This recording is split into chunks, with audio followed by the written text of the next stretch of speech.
Good morning. Oh, good afternoon. Sorry, it's 12:30. Good afternoon. Hope everybody's doing okay.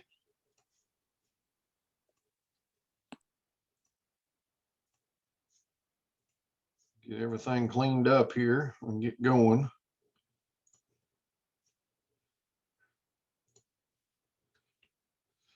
Okay, so today I'm going to be going over insulation, and I just want to let you guys know that if any of you are in the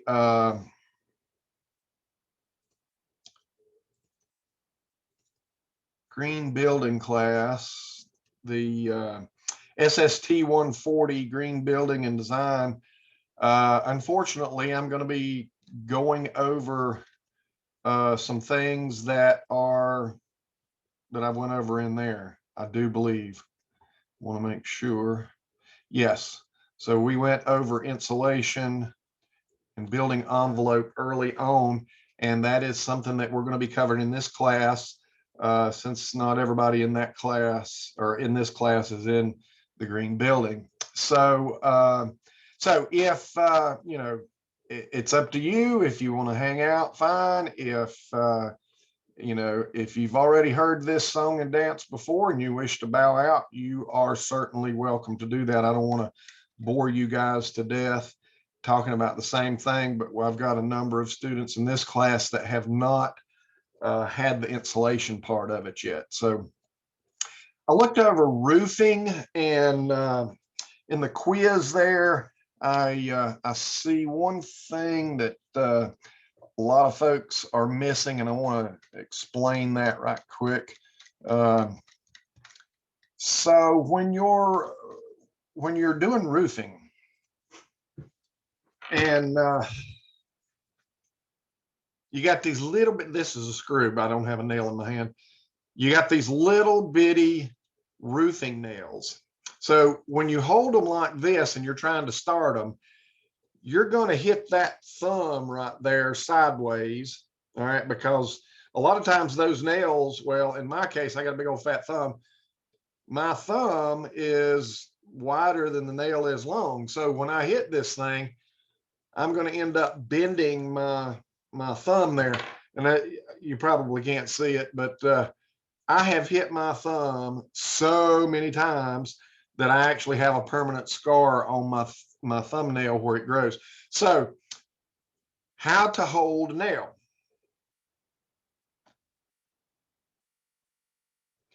So when you hit the palms of your fingers, if you're not, you know, using a sledgehammer, it is not going to hurt half as bad as if you hit sideways on your thumb.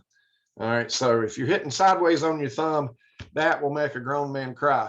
But if you hold the nail between your first finger and your middle finger, and then when you go to hit on it, if you just so happen to hit your fingers, then the consequence won't be quite so bad. It still may hurt a little bit, but I promise you, it's not going to hurt near as bad as if you hit the thumb sideways. Any of your fingers, if you hit any of your fingers sideways, they hurt like a son of a gun. So you know, if you hit on the finger palms, you're okay. If you hit on this side, you know what's going to happen. That sucker's going to turn blue, and you're probably going to lose that fingernail. But not so bad on the palms of your fingers. So just so you know that. So we were going to try to meet. I'll go ahead and say this. We were going to try to meet again today and Thursday out at the solar barn. However, I mean, we got so close. We got the door up, and we're going to go back and fix it up. But one of our students has tested positive for COVID, so that has shut me down for the rest of the semester. I've been asked to stay home, quarantine away from the college. So the remainder of my classes will be online. So just so if you're wondering, you know, what changed there. So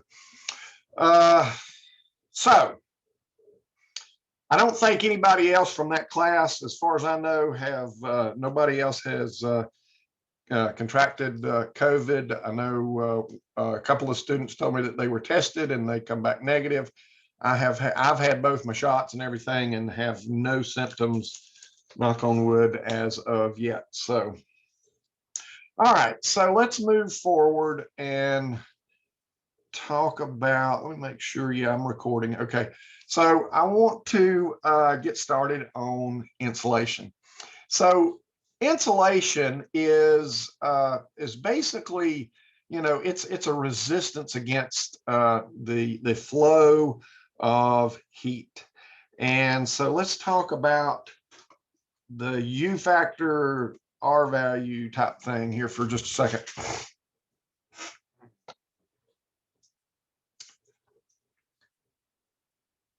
As soon as this thing gets started.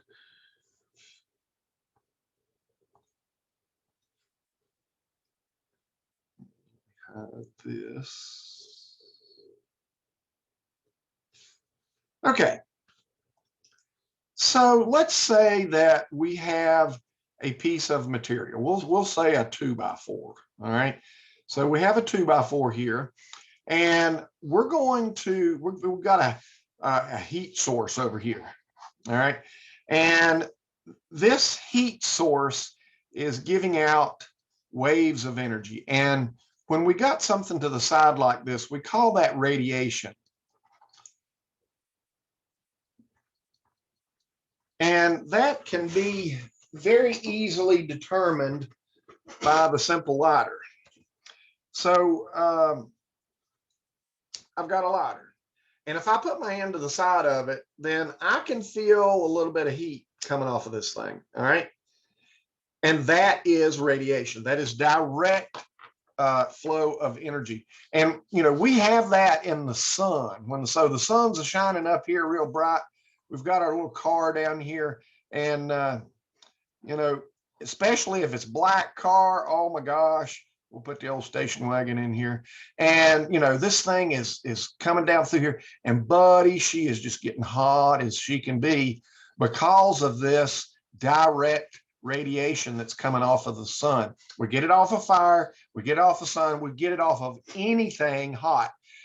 You may experience this in the kitchen on your stove. When you turn that eye on, you're going to feel radiation off of that as well. So that is one way of heat transfer. Now, how do we block that? Very simply, we basically can put a piece of tin foil in front of this thing, and it's going to reflect that energy. And so that's very easily taken care of. Radiation is one of the things that in the construction world, we don't address enough. So when we're talking about radiation in a home, for instance, really we could purchase, and they do make plywood that has foil on the as a foil face. You can buy insulation that has foil face, and you can buy plywood that is foil face. And basically what that does is it works as a mirror to bounce that radiation off of this, and that way it does not get inside here and cause a problem. Now, how many contractors do this? Zero, probably, maybe one or two, not very many at all. And I don't know why. When the first thing that I've done when I did my bus is I took tinfoil and I glued it to the top of my bus all the way around, and that stopped that radiation. Because when you're thinking about radiation, the sun is it's out here and it's in full force through the summer, and we live in Western North Carolina where it gets hot as blazes in the summertime, it gets colder and crap in the wintertime. So if we've got a black roof, especially a black roof or a dark colored roof, then if we don't have that radiation barrier in there, then that's going to absorb through that, and just like your car, it's going to get very hot inside. So radiation is one of those heat transfers that is kind of non-existent in the building world, and I do not know why. It's probably one of the easiest, cheapest ways to address that totally. So next, let's say we've got our flame going on here, and you know, we've got the radiation going from the side, which we just spoke about, but also it's heating air here, and by doing so, then we are going to feel something called, whoops, I don't know why this is doing that.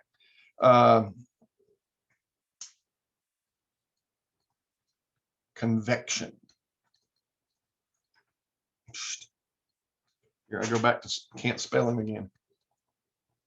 So convection, so, you know, we've got that lighter, all right? I can feel radiation here, but if I put my hand over top of it, then it's going to get, you know, it's going to get hotter quicker because I'm feeling all of that hot air that is, you know, being heated up by that flame. And so anytime we have convection, then somewhere along the line, we have air, we have water, or let's call it liquid. Let's call it liquid or a gas.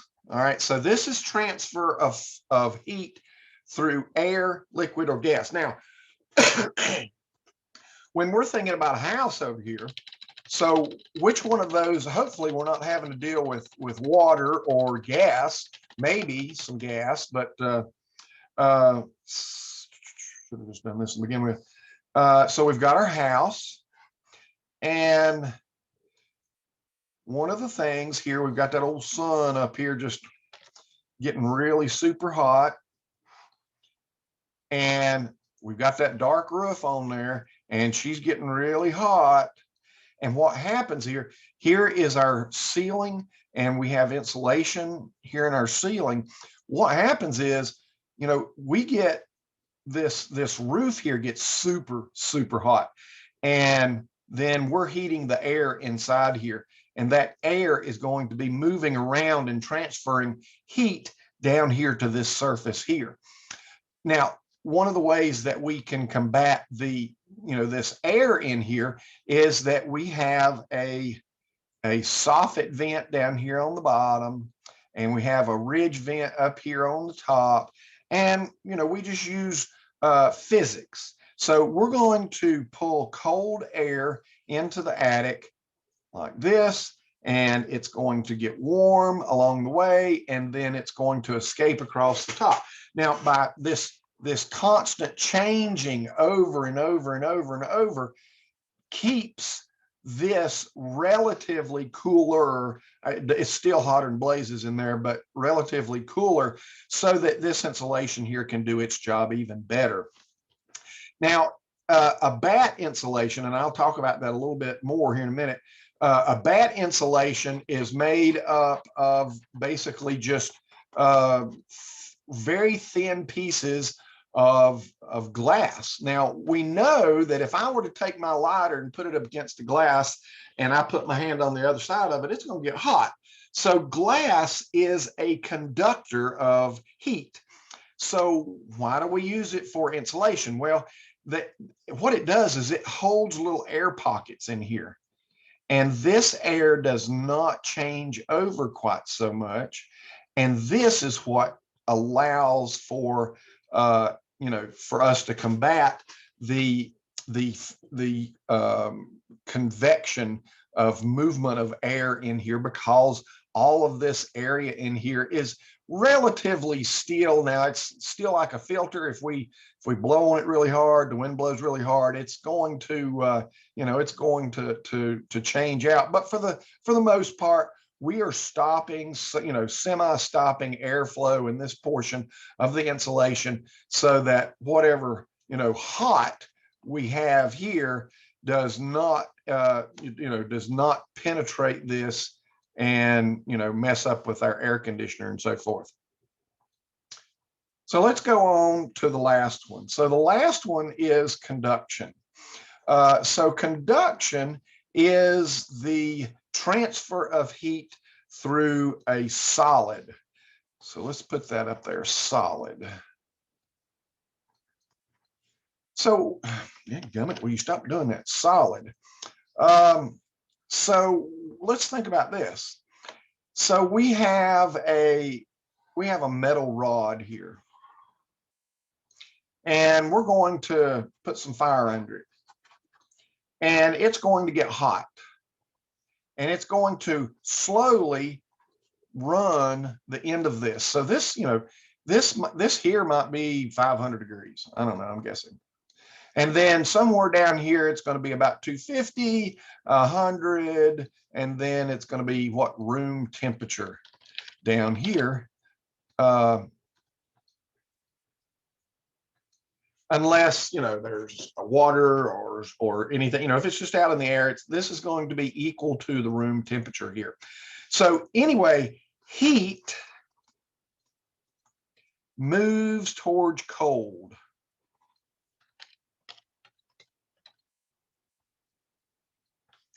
Always. It never runs the other way. Okay.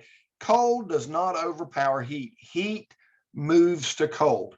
So, when we've got our house in the wintertime, then we've got heat on the inside, and that is trying to transfer to the outside because it's colder outside.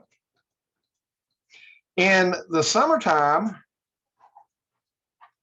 then we have cold air on the inside, and all of that heat is trying to penetrate inside the house during the summer. So you can see that, they reverse roles in here all the time. Now, how can we combat the conduction? Well, a lot of times we are going to put in a thermal skin on our building. Now, this again does not always happen. If we are building to an Energy Star or LEED or HERS rating or something like that, then by all means, we want to have this thermal barrier on here, this thermal skin. But a lot of times, folks just put the sheathing on there, and then they ignore any type of thermal barrier in there. So when we're talking about our insulation here, what we're trying to do for the most part is we're trying to separate the outside from the inside. We don't want these two touching. However, as well as I do, if we're looking down on a wall, which we've kind of discussed in the past, we have studs that are 16-24 inches on center, and they touch the outside sheathing, they touch the inside sheetrock, and you're going to have a flow of heat through this because they're all touching. Now, if we just so happen to put that thermal barrier on here is what I'm talking about here. If we just so happen to put that thermal barrier on there, then we pretty much just kill that right there at that point, and it stops. We don't have this touching anything else, and it eliminates all of that and keeps this, fairly close to the temperature on the inside here. And that's what we're trying to go for. We want to keep, whatever we got here as close to the inside as possible. Now, all of these different heat transfers go by something called a if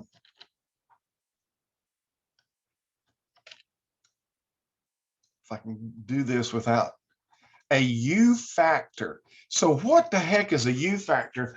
Well, it is a speed. It's the rate of speed in which heat travels.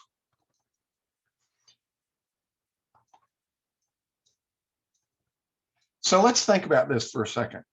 Let's say that we have the Blue Ridge Parkway and we have Interstate 40. Definitely not going to choose. Well, yeah, let's do that. Let's do that. Hang on just a second. All right. So we have Interstate 40. Okay, so this is I-40. And then we have I-26. Now, if anybody's been on I-26, they know that the speed on I-26 is nowhere near the speed on I-40. Once I get outside, or once I get down the mountain, then, you know, the speed limit is 70 miles per hour. But now around Asheville, it is, well, we'll just use the same. It's 60 miles per hour.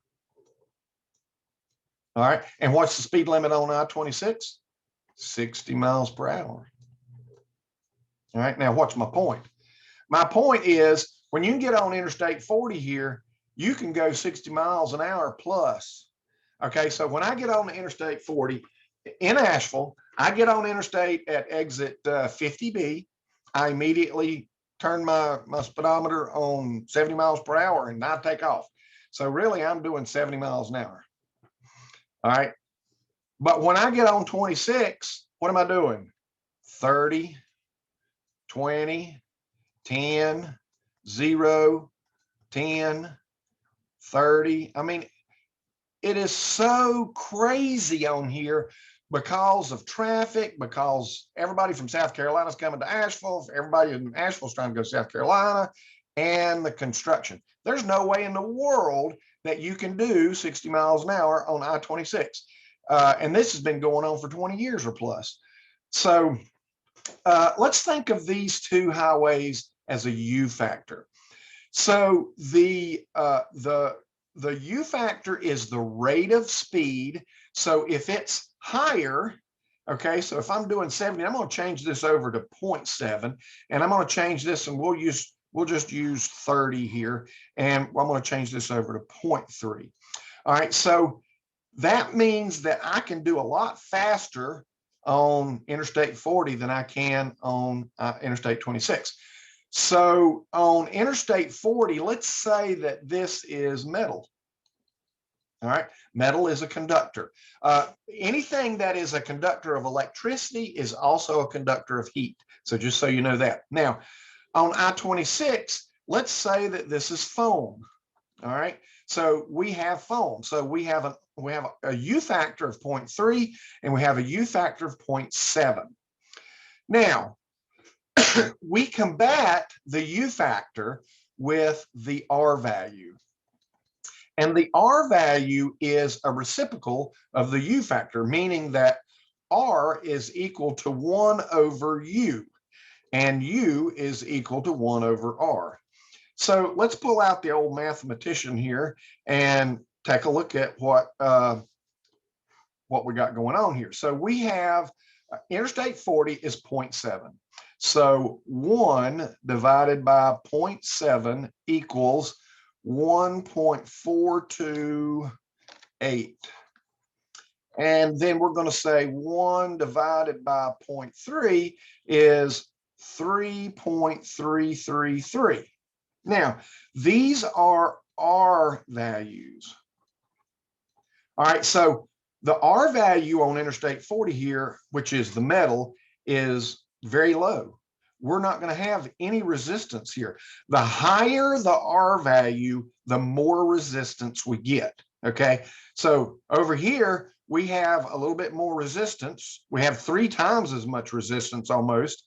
So it's going to be a lot slower. So that heat rate is going to be poking along down Interstate 26, where, you know, we're going to be flying on Interstate 40 down through here because it's metal. This thing's doing all kinds of things it's never done before. So I hope that kind of gives you an idea on the U factor and the R value. All right, so what does that mean for us? Let's go over here and look at this energy R table, R value table. So UL, Underwriters Laboratories, along with ANSI, which is American Standard Testing Material. No, that's ASTM. ANSI is something different. ASTM, American Standard Testing Materials.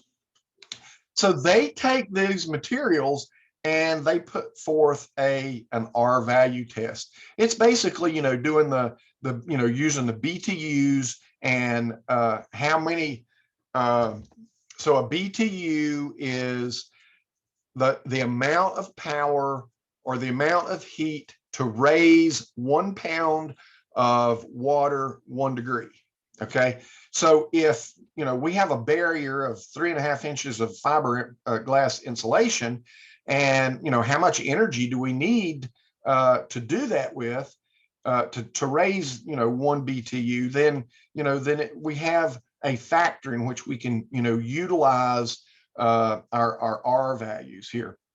And so when we're talking about all of these, of course, insulation has different types of R values on it.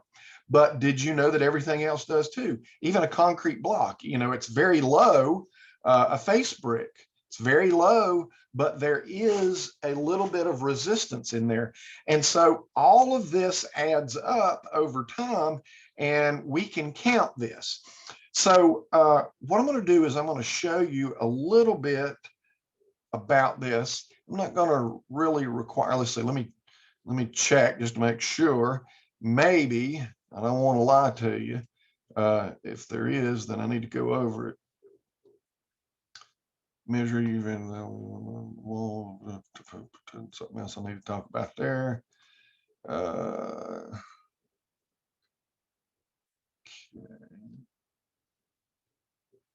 Okay, so I do ask you a couple of things on the U value and the R value. So yeah, we better go over this in depth. All right, so but I know I'm not asking you to do a wall insulation value thing, and that's what I'm going to show you here in just a second. As soon as I find where I need to go.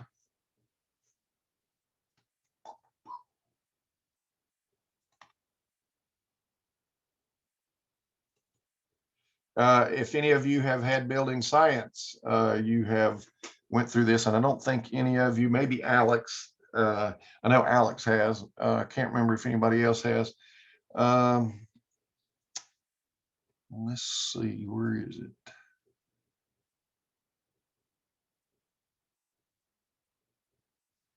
There we go. Insulation calculation worksheet. It's pretty simple. And if you look at this here, they talk about it up here at the top a little bit, but I want to take it a little bit further and kind of explain it to you. So this is that form. And let me go back and paint a picture for you a little bit more before we go on.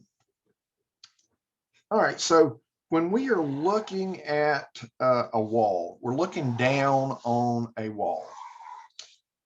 We said that there are studs in there ever so often.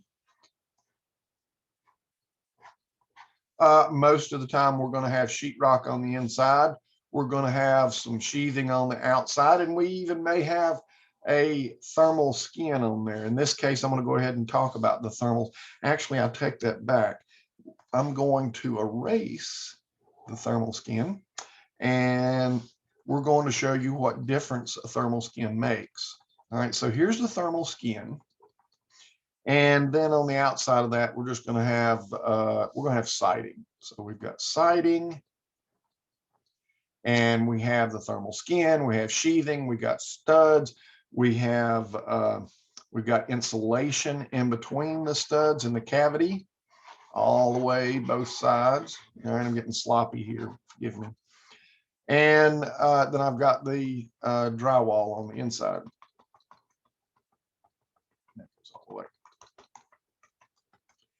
Now, there is an invisible film on both sides of this wall here. And what is this invisible film? What is this? Well, you know as well as I do that if you go outside and it's 10 degrees outside and you don't have a coat on, it's cold, okay? You stay out there for very long and you're going to get colder. Now, let's go outside. It's 10 degrees and the wind's blowing. So we got that wind chill factor going on there. So what the heck does all that mean? So here's your arm and you have heat in here. All right. You are 96, 98.6, 98.6, 98.6 degrees. All right. And the temperature out here is 10 degrees. Now, the temperature coming off of your arm, you know, it's not going to go from right there at your skin at 98.6 degrees to 10 degrees. There's going to be a slow movement here. You're going to be 80 degrees, really, really close here. And then you get a little bit further and it may be 50 degrees. And you go a bit further and it's going to be 30 degrees. And then you get on down here to where it's 10 degrees. All right. But so there is an invisible film here where, where the temperature goes from 98.6 degrees to 10 degrees.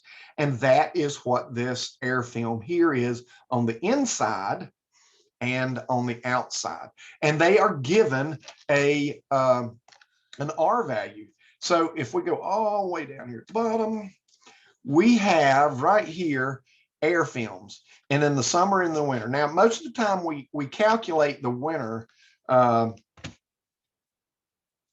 We calculate the winter rather than the summer. So interior wall, it is 0.68. That's the R value of the interior air film. And the exterior air film is 0.17. So if you go over here to this R value table, you'll see that I've already put those in there. And now, wait a minute. What is, we've got framing, insulation, gaps. What does that mean? Well, let's go back over to our little picture. So what we've got going on here is we are taking a reading right through here at the framing, right through here at the insulation. And let's say that maybe there's some missing insulation here somewhere. And there generally is. And we're going to call that a gap. All right, so there's a gap in the insulation. So remember, FIG, FIG, framing, insulation, gaps, framing, insulation, gaps. So this line here is going to be calculated right through here. We're going to calculate the air film, the siding, the thermal skin, the sheathing, the stud, the drywall, and the interior film. Okay, so we said that we had wood siding. So let's go up here and look up our siding materials, construction materials, siding materials, wood beveled lapped. All right, and that is a 0.80. So we're going to come over here to our little sheet here. We've got our exterior siding. We're going to point in 0.80. All right, now if we come over here, that siding goes right through the insulation. And what I need to do here is this siding also goes through the gap here. Remember that I'm doing the sheathing on half of the wall here. So I've got my siding that's going to go through all three of these, and that's where I'm going to put these, all three of those. Now we come down here, and first of all, let me copy this whole thing right here. And I'm going to put it, just going to put it over here. This thing is not wanting to work with me today for some reason. Weird. Okay, so over on this side, I'm going to have the thermal skin.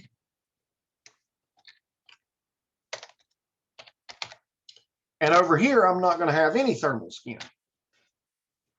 So the thermal skin, I'm going to call this 1/2 inch extruded polystyrene. So if we come over here and we go back up to our insulation materials and we look up extruded polystyrene, then we'll find out that there is 5 per inch. So if you look up here at this heading here, you have R value per inch, and then you have R value per the thickness. So this is, telling us that there's 8 inches of fiberglass, high density, that's going to give you this. So in the extruded polystyrene, we get a 5 per inch, but I told you that it was a 1/2 inch. So we actually have 2.5.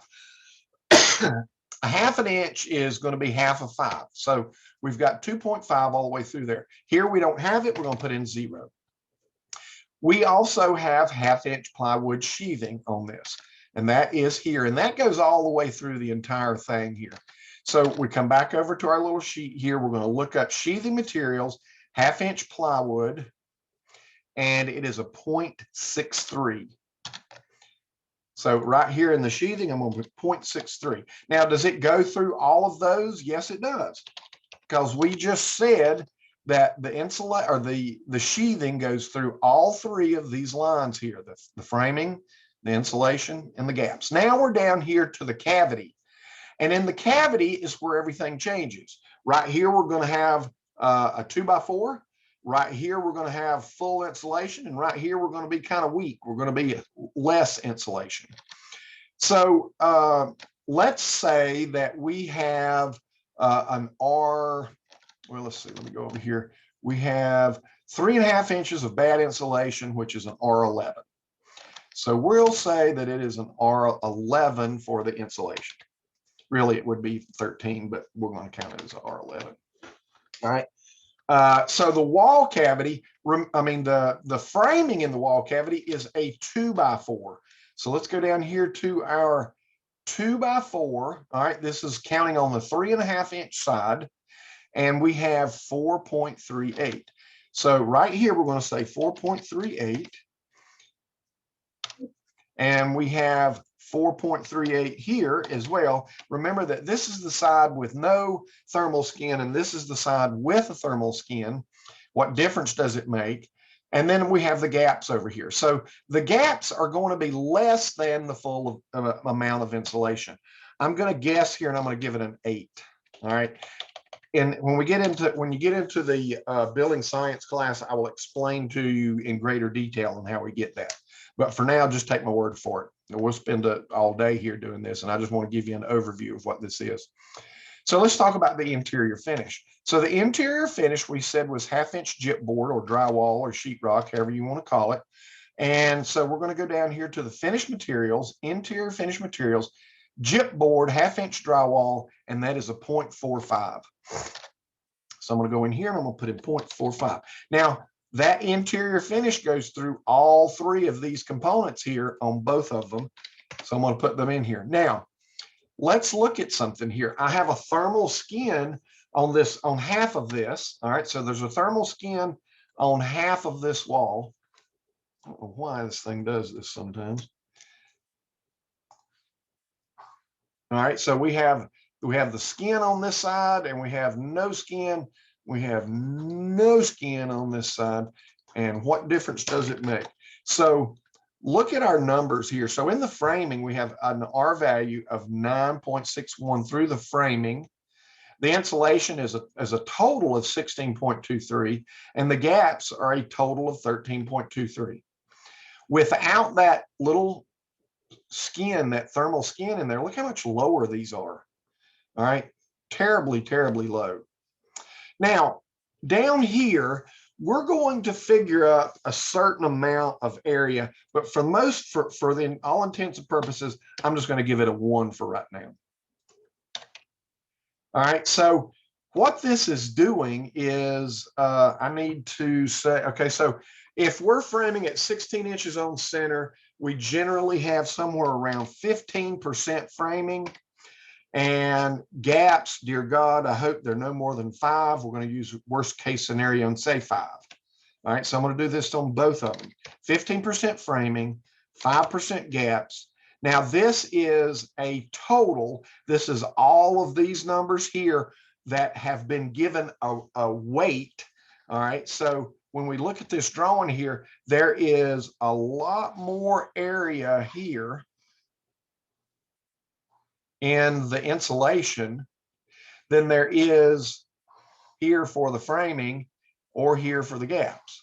So when we talk about this and we give this a value, it's kind of like the same thing as, you know, doing your grades. Then, you know, this is weighted. Okay, so the insulation here is going to be a test score, your framing is going to be your homework, and the gaps are going to be attendance or something. So these are rated. We've pulled all of these figures down from up here. We've given them a weight. We've added them together. We've divided it by 1, and we end up with an average of 14.56. Now that's average. When I say average, that's average of all of it. That's everything taken into consideration, given its weights, and that's how much it is. Now, look at how much different the exterior or the average is without the thermal skin. Okay, so we're an R3, a little bit more, a little bit less than an R3, 2 point something or other difference here. So what difference does that make is that, you know, in the long haul, when we're talking about something here, then we're talking bukus of dollars here. All right, so you know, this is going to be this much to heat it in the wintertime, and this is going to be this much to heat it in the wintertime. Now, granted, when we go to put all this insulation in, because this extra thermal skin, there was an extra dollar sign here, but this is a one-time deal here. All right, when we're talking about the electrical bill, that's every month. Okay, so that is monthly.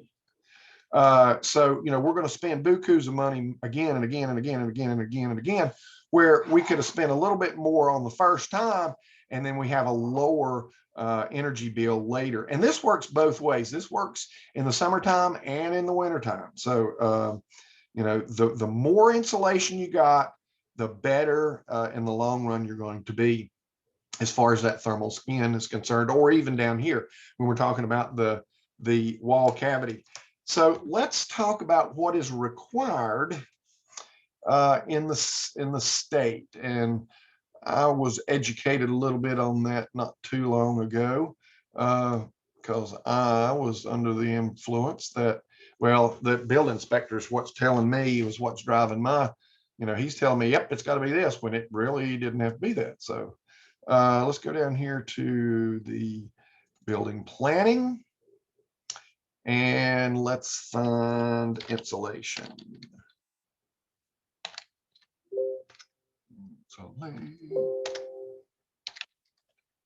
Insulation. So what is the required insulation in our walls and so forth? So let's look at this. Membrane penetrations, flame spread, insulation, returns, crawl spaces not exceeding. Oh, it's not what I want, not what I want. Exposed attic insulation, fire blocking. No. This is, you know, it's just a weeding through this thing, find out where it is.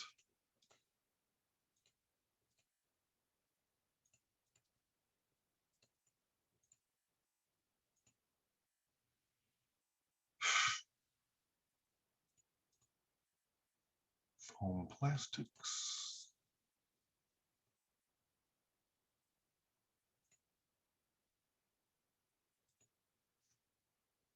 Thermal barrier specification. Let's see, is that where I want to be? You'd think that I'd know where all this is right off the hand, but I don't.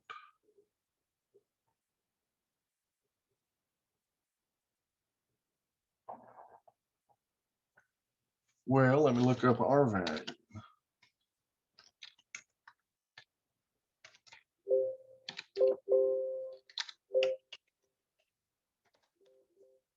It's not there. Why is it not there?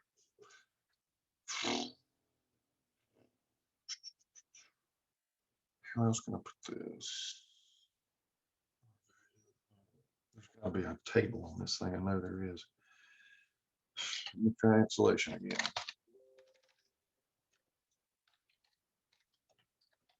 It may be under the, I didn't think about that, maybe down here in the energy code. Energy efficient, no, this may be there. So let's see what we get here. Insulation. That took me right back up there where I was before. Doggone it.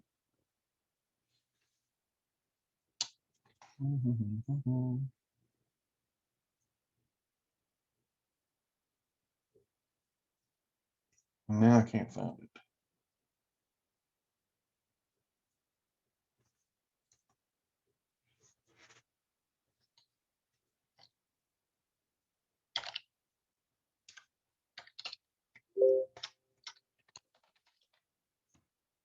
Building influence 12-inch greater.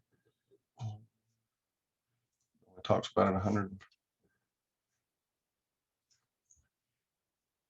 Okay, so now, when we're talking about fenestrations, a fenestration is a window or door, then they're dealing with U factors there. So if you want to try to find out what the R value is of a window, then you'd have to do you'd have to do the 1 over the U factor to find, or U factor to find it.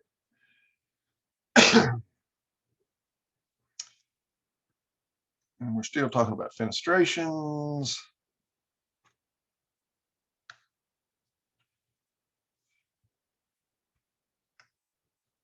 Okay, so truss ceilings, R38 or R30, +3 or 26. It's nothing is easy here. And I want to explain to you a little bit more about that. Steel. You would think that there would be a section that would just be flat out, this is what it's supposed to be, but there's not.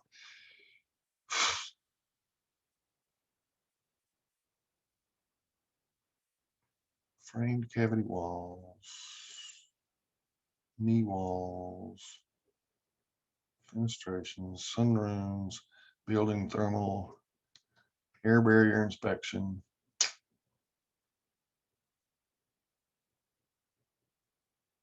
It's ridiculous. All right, let's do something else. Is the R value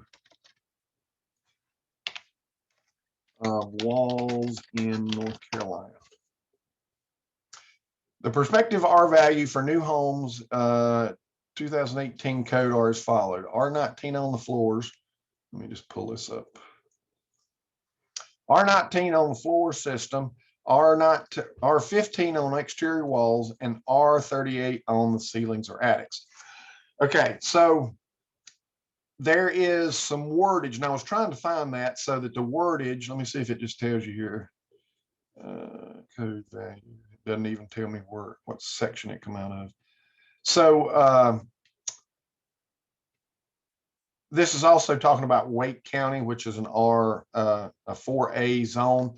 When you're in here and you're looking up here in the zones, in the building planning, you will need to find out what zone you are in. And there's a map here somewhere. Not that map. Or maybe it's listed by county. You'd think that I teach this class, I know it enough, but unfortunately, I don't get into this thing very often. I'm familiar with the code. I just don't familiar with where to find it. Seismic. It's not what I'm wanting.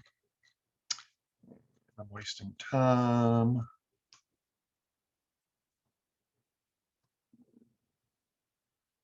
And I know it's in this section somewhere. I just don't know where. Nevertheless, okay, so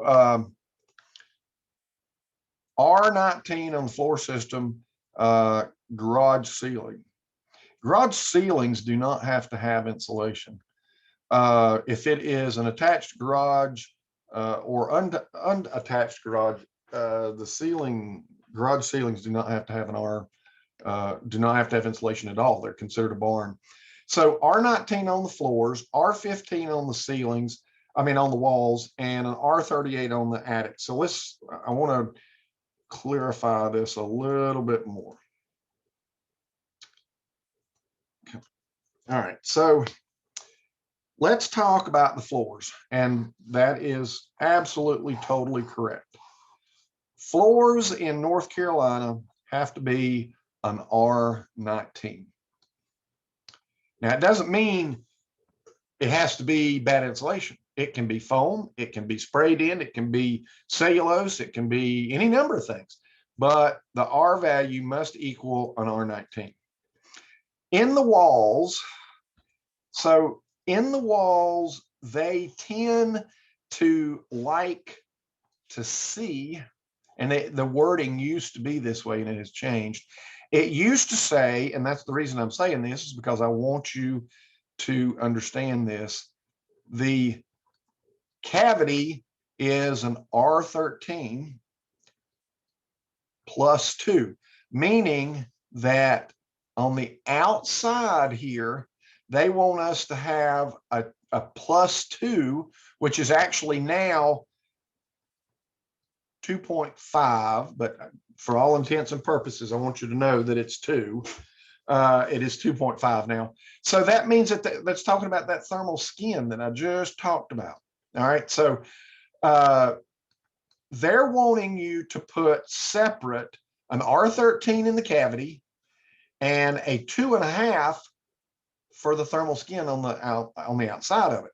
So that makes it a total of 15.5, but that really doesn't say it anywhere. It doesn't say 15. It says, you know, it should say, let me say it that way, because that's their intent. Now, let's look at the ceiling. All right, so if we put our insulation right up against the roof here, and it goes all the way to the outside of each wall, then we can use an R30. Now, what does that mean? So if we are going flat, for instance, and over here, I've got a nice big area here where I can get nice, good fluff in here. But as I get over here, notice that it changes. It squashes down. All right. If all of this was like this here, I can get away with an R30.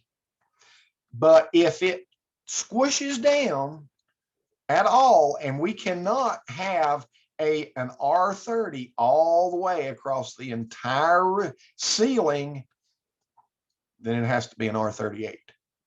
Okay, so it goes up. Now, this is in North Carolina. You get, the further north you get, this number gets higher and higher and higher and higher and higher. I'm trying to think of what it was called.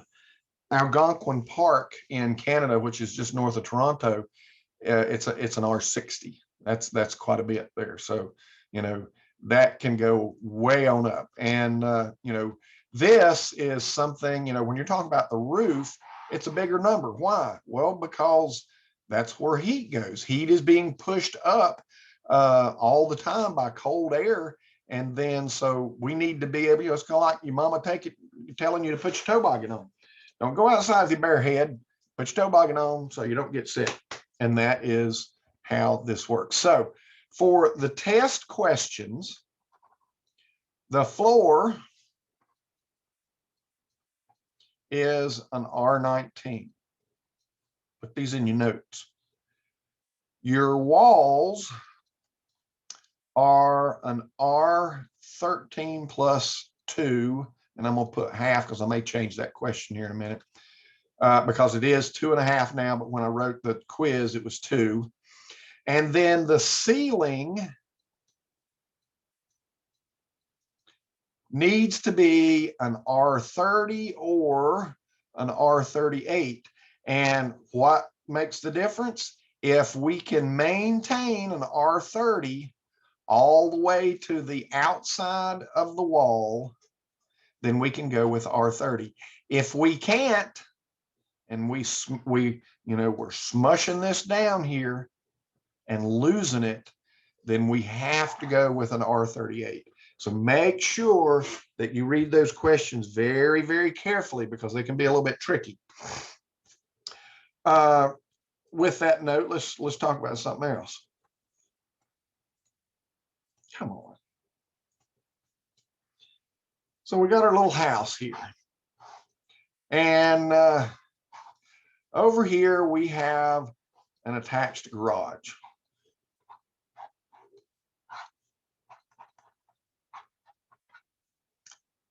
And we have a crawl space over here. And we have the attic.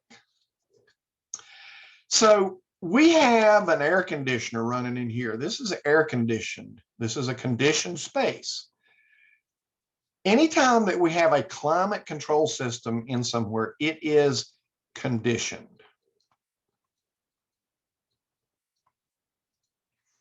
Now, the attic is unconditioned.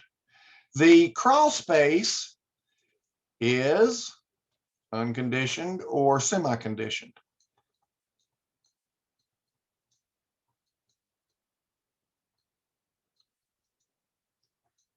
So the attic is unconditioned, and the crawl space could be one of the other. If it is a vented crawl space, then it is considered unconditioned or outside. What? How can it be either or? In the wintertime, these vents are designed to be closed. Either they do it automatically or you're supposed to go around the house and close these vents. If the vents are closed, it is unconditioned. If the vents are open, the crawl space is considered outside.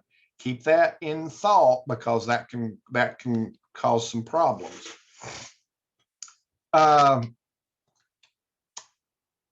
So what about this garage? Well, if the door is closed, it is unconditioned. If the door is open, it's outside. All right.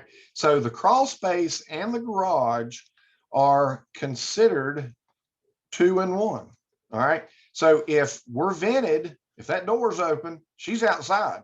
What if it's 180 degrees outside? By God, it's going to be 180 degrees inside if that door is open and if the vents are open in your crawl space. So keep that in mind. So we have conditioned spaces. We have unconditioned spaces. Oh, I know what I was going to tell you. So we've got the vented crawl space, and let's talk about a sealed crawl space. So what is a sealed crawl? Well, that is where we take all these vents out. We don't have any vents whatsoever. We seal this up so that nothing outside gets in, and then we stick a little bit of we stick a little bit of air conditioning into it, just a little bit, maybe a 1/4 inch hole somewhere in one of the lines. So this is now positive. So is it conditioned? No, it's semi-conditioned. Because we are because we're adding insulation, but we're not taking anything back. In other words, there's no return. In here, we are, we're adding insulation and we're taking adding insulation. We're adding conditioned air and we're taking out old stale air. And so this changes over all the time in a conditioned space. In a semi-conditioned space, it is a positive pressure, and that is it. We don't take anything out. It's a positive pressure, so it is considered semi-conditioned. So we have conditioned space where we live. We have unconditioned space that could be either a closed garage, a closed vented crawl space, or it could be the attic. If the vents are open, it's considered outside. If the garage door is open, it's considered outside. And then if we have a sealed crawl space, it's a semi-conditioned space because we're adding a little bit of air to it. And you can have a semi-conditioned garage too. I do know some folks that actually stick a little bit of air conditioning into their garage. my house, when I lived at Oak Hill, is another house. We had insulation in the walls and the ceiling that was already there, but it had it was not conditioned. It had nothing going into it. And I took there was a vent coming into the ceiling over here in the living room, and I cut into it, and I just shot a little bit of air conditioning into that just to take off the, when these doors were shut, it kind of got stale in there and really hot in the summertime. So it became a positive space, and then that was a semi-conditioned space. So semi-conditioned, you only add conditioned air, but you do not take away any air from that. Everybody okay? Everybody with me still? Got a couple of people with me. I'll tell you what, let's take us a break, and I'll be right back in about 10 minutes, and we'll talk about some of this more. All right, we'll continue. So let's look at some other things. Let me go over here to this quiz kind of right quick and refresh my memory.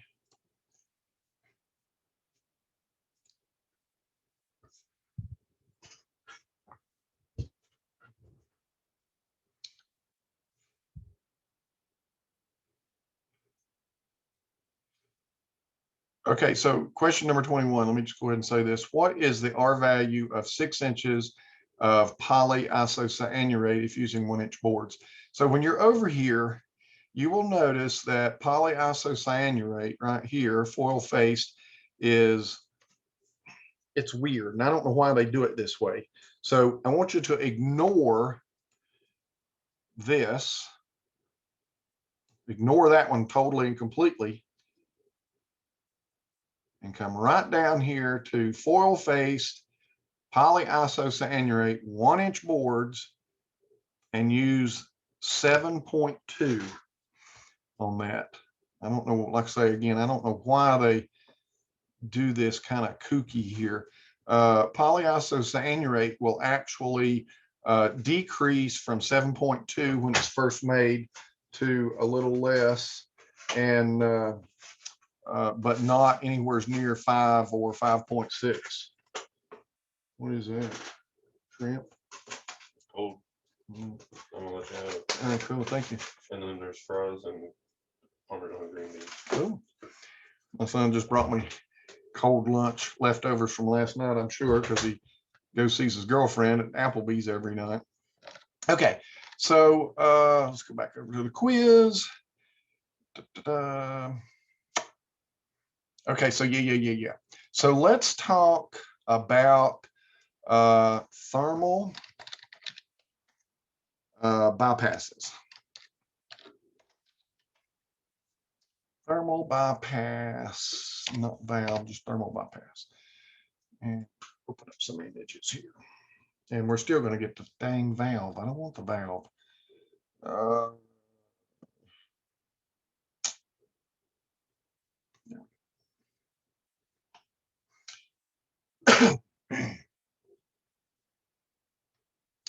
You may have remembered I spoke a little bit about, I don't know why they're wanting to talk about, let me just put it, thermal bypass in a house.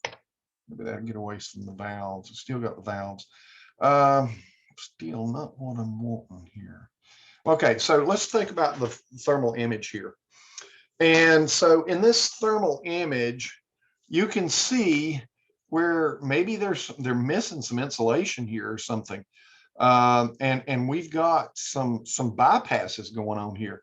And, when you're looking at this roof, for God's sake, I mean, there's a lot of heat that's being lost through that roof. And right there, we have a ventilator that is losing some stuff going on there. So, thermal bypasses are a huge thing. And so let's go back down here to draw.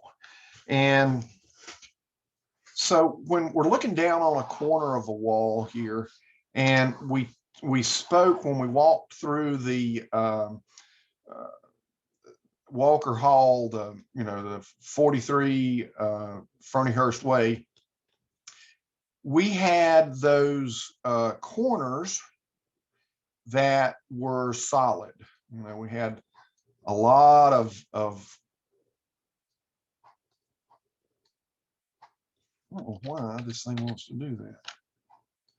We have all of these solid pieces in here on these corners, and we can't put insulation here because we've already put our sheathing on, and this is just solid wood. Or we may have a gang stud, we just have a whole ton of studs here.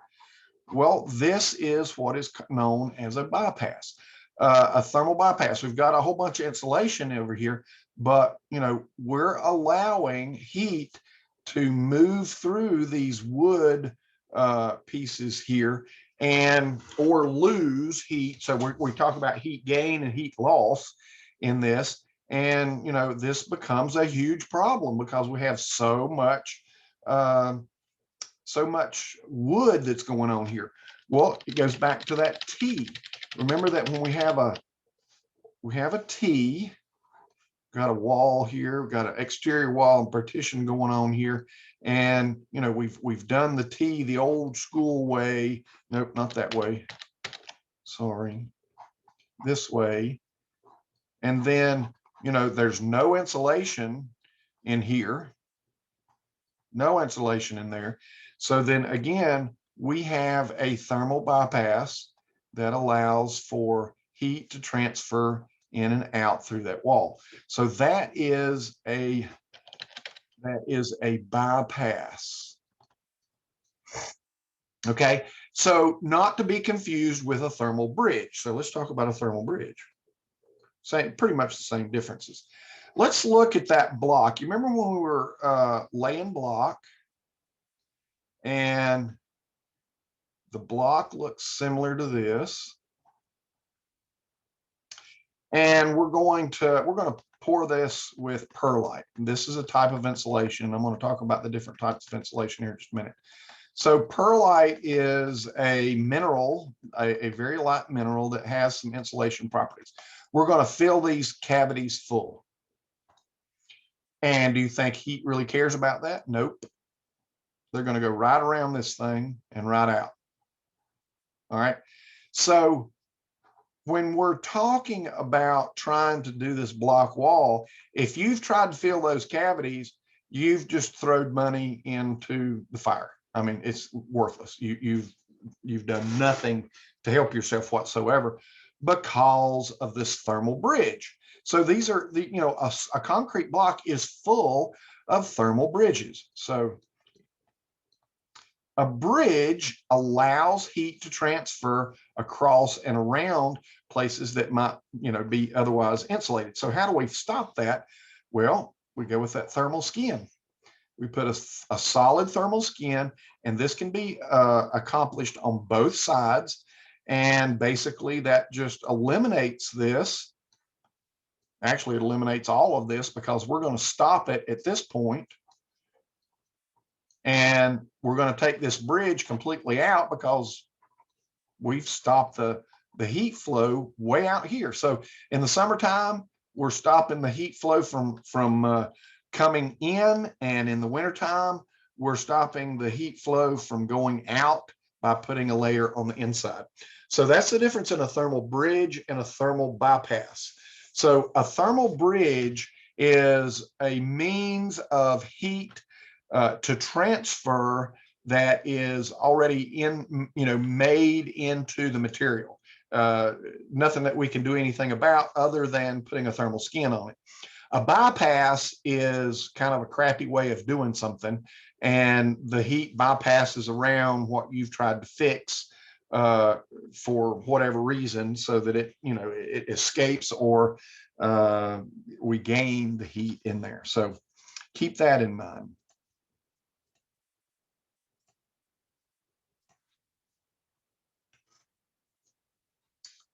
Go back over here again.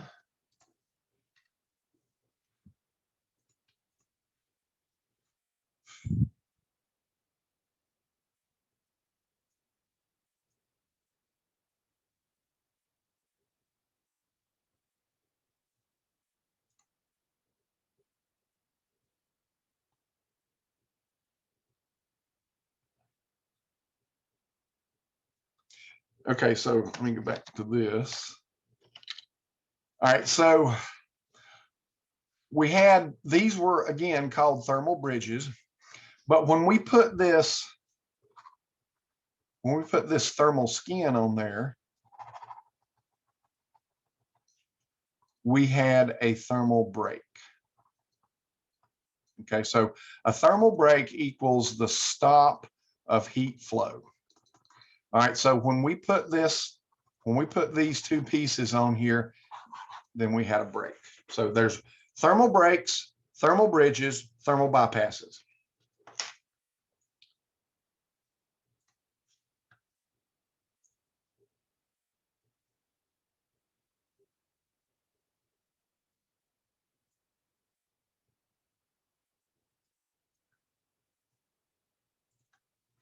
So I'm going to show you some other pictures of some of this.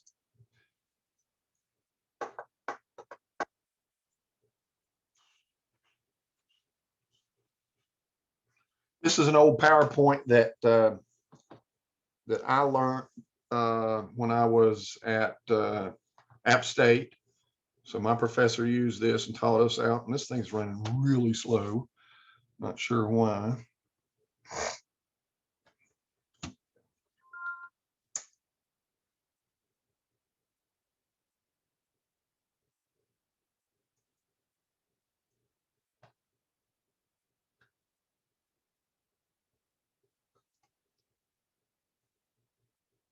All right, so here is a good example of a thermal bypass. So we have cut some wood in here, even though we're talking about air leakage, and then the plumber comes in, cuts a great big old hole in here for the tub that's going to leak. All right, so air leakage is a super, super problem, especially when it comes to insulation, because air will carry heat, it will carry cold, it will carry moisture, and so it just causes a whole bunch of problems. So before you insulate, make sure that you close up all these holes. So it's very simple. Take you some metal, some foam, anything just to stop the flow of air. And then you're going to use some duct sealing, which is otherwise known as brain fart. Mastic. It's otherwise known as mastic. And you're going to close this up so that you have no airflow through here whatsoever. And, so all of this, so here, like I say, foam, you could take just a piece of foam board or some great stuff and do the same thing with it just to close that up before you insulate. Now, let's look at these tubs here. So, the tub manufacturer comes in, or the plumber comes in, he sticks this big old tub here. Well, what if you didn't put this foam board here behind it? So all of this got insulated before the tub was put in. If not, then you're going to have to come in here and you're going to have to poke insulation down in the bottom of it. That's not cool. Let's look at this bypass. This is looking from an attic. So here we have the attic. We're looking down in it. For some reason, we've got this stinking hole here. And let's go over here. Quit, go away. Let's go here. Wait, that's not what I want to do. Let's go back to here. And try this again. Here we go. Okay, so this is the attic. We have a pipe chase in here. And this is, remember that the attic is, it's unconditioned. It's pretty much outside. Let's call it outside for now. And then we're looking down into an interior wall. There's no insulation here, none whatsoever. So is this an inside wall or an outside wall? Well, if this is going to stay open like this, then this is an outside wall that has no insulation on it. So it's going to be super cold. It could be 10 degrees, 20 degrees down in here, depending on whatever the temperature is outside. It's probably going to be close to that inside. We have boxes here that have no foam where that wire comes in. So that means that air can go into that and air can go into that, and then it's going to come out the socket there or the light switch, and you're going to have cold air coming out through here. How can we fix this? Well, we just need to take some of that foam board and go across the top here all the way, and then insulate on top of it. It's that simple. It's very simple.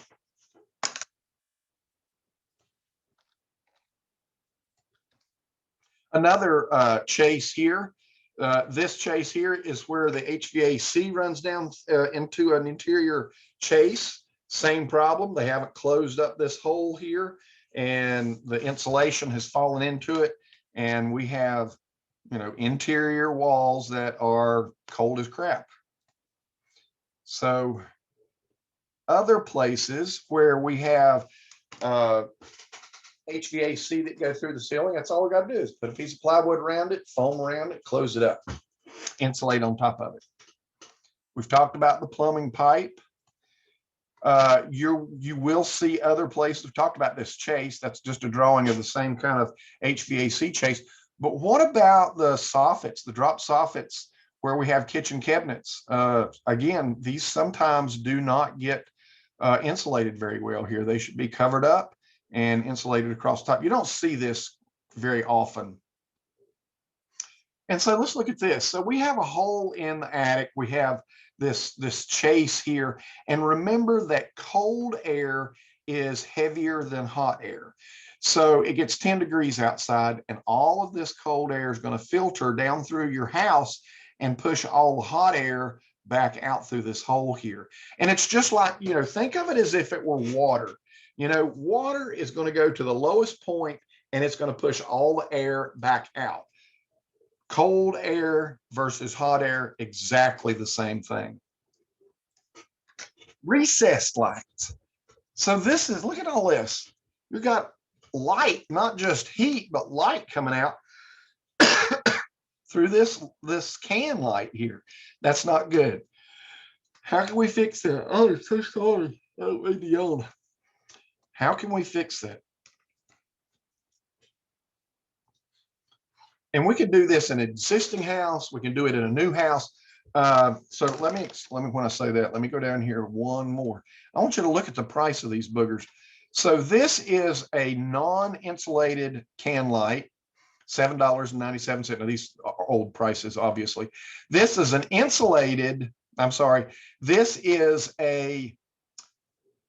this is an insulation contact. In the old days, when we had incandescent bulbs, we couldn't put insulation around it because it might start a fire. Then they beefed them up a little bit, but let's go over to Lowe's here for just a minute and let's see what new lights cost. Lowe's.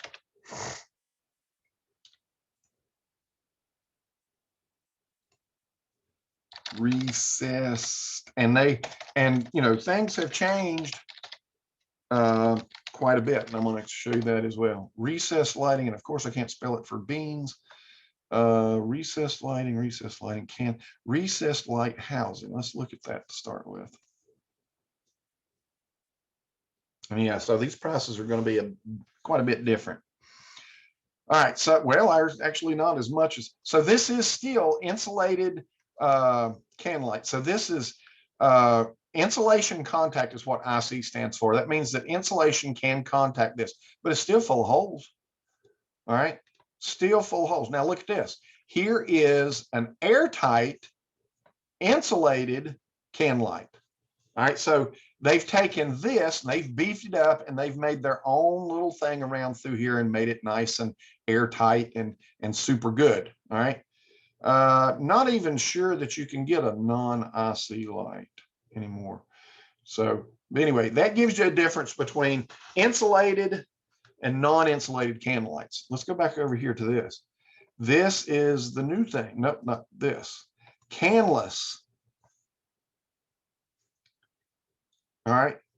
This here is for 6. All right. So don't lose your supper right yet, because yeah, they're a little bit more expensive. This is the light, this is the unit, this is everything all in one.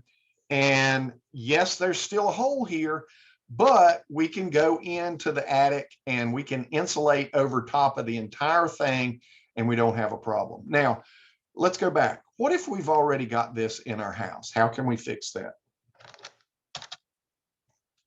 So here's our ceiling. We have that can light in here. So if we take some foam board and we make a cube,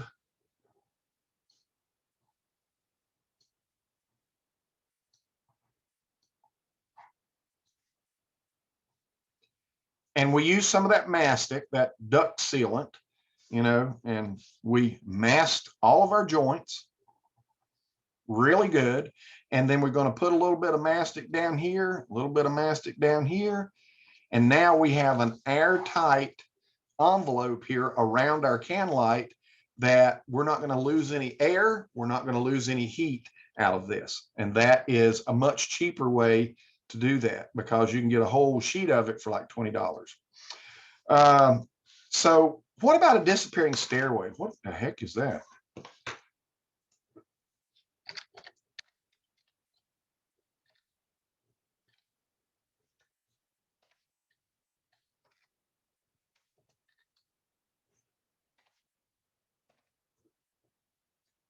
This is what I'm talking about, a disappearing staircase. So if we have an attic and we've got to have a way of getting into that attic, then this is the way to go. Now, the problem, see this little piece of plywood down here? This all folds up into it. See if I've got one closed. Disappearing staircase closed. Well, there we go. So this is how that, so the ladder folds up into this, and then this door closes. A lot of cases, this is an 1/8 of an inch piece of plywood right there. So how do we combat that? Let's go back over to the drawing board. And we have our ceiling. And we have the disappearing staircase. And we have the door that's going to close on it.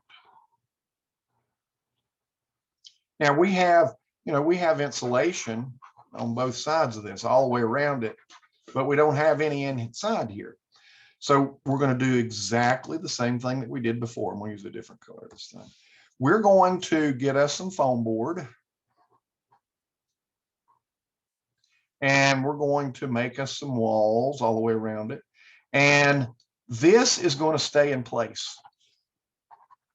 We're going to take our mastic, and we're going to make a good airtight bond to the drywall.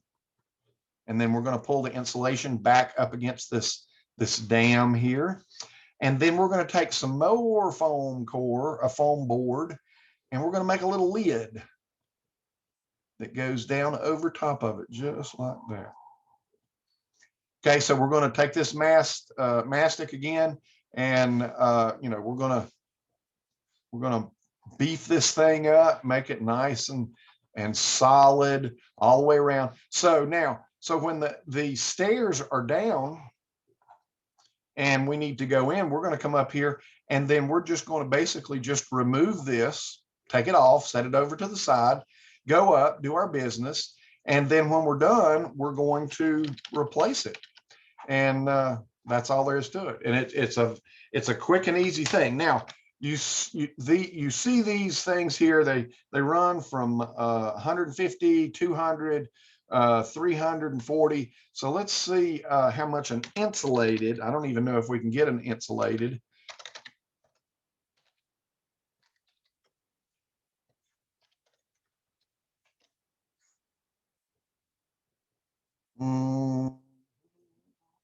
Energy seal attic ladder, maybe. They've got a couple of different ones on here, but you know, $400 almost for that. So again, and there's, you know, there's exactly what I'm trying to show you. All right, there's one way of doing it for sure. These little blankets, they're not so great. They don't work out too well. They don't have a whole lot of R value on it. There's a man building his little box right there, and that's exactly what I was telling you. Another view of it there where they've got a hinge on it even. So this is the way to go. It will save you a lot of money. And, you know, let's think about this. All right. So this is very, very important to think about.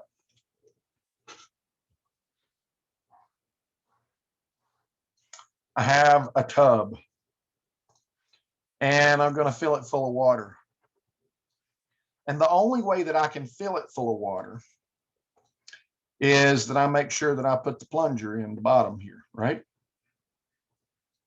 Because if I don't have that plunger in, then all my water is going to run out the little hole there, right? Correct? Get rid of this thing here. And I can't, I was wanting to do something, but it won't let me do it. Undo, redo. All right. So let's think about something here. I always go one too many.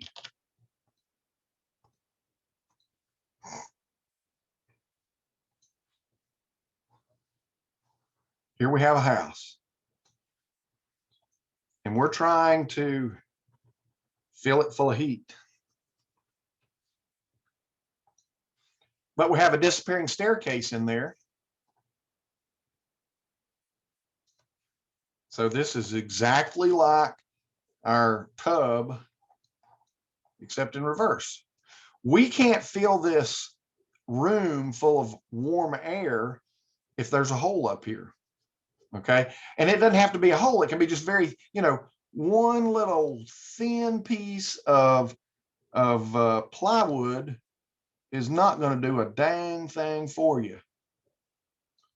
All right. Ain't going to do nothing. It ain't going to stop no heat. Need some insulation on top of it. How many of you have a skylight in your home or wish to have a skylight in your home? Or maybe in the CAD program and you've drawn in a nice pretty skylight in there.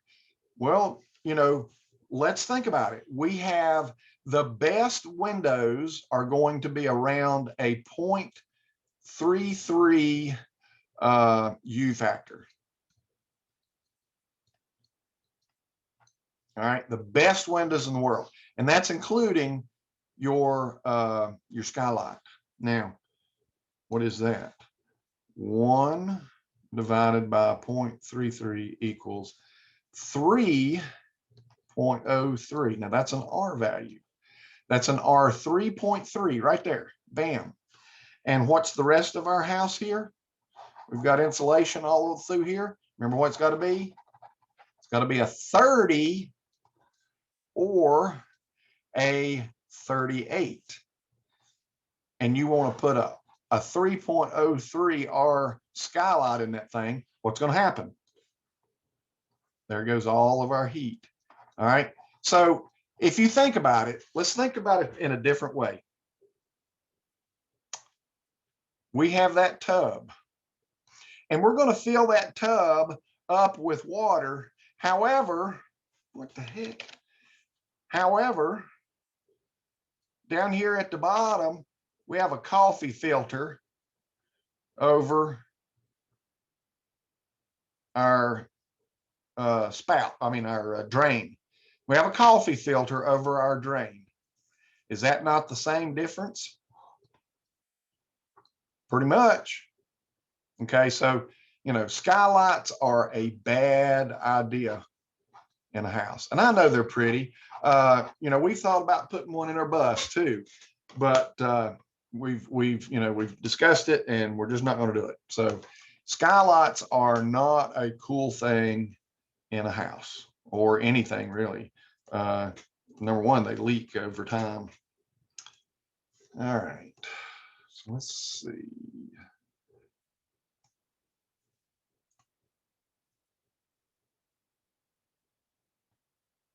I think I have covered pretty much everything in here. Make sure you watch the videos here. These are really cool. If any of these do not work, please let me know. Let's put part 1 before part 2. So there is another video, I guess I've done from last year on insulation. You're welcome to look at that as well. And I'll put this video here on it as well. And then this was a little thing when I was building my office here. I dense packed cellulose with a leaf blower. So that was pretty cool. And I did the tiny house the very same way with a leaf blower. So it's, you know, blown cellulose. You don't have to have a special machine to do it. All you got to have is a leaf blower and it works for you. All right, so let's see. Anybody got any questions?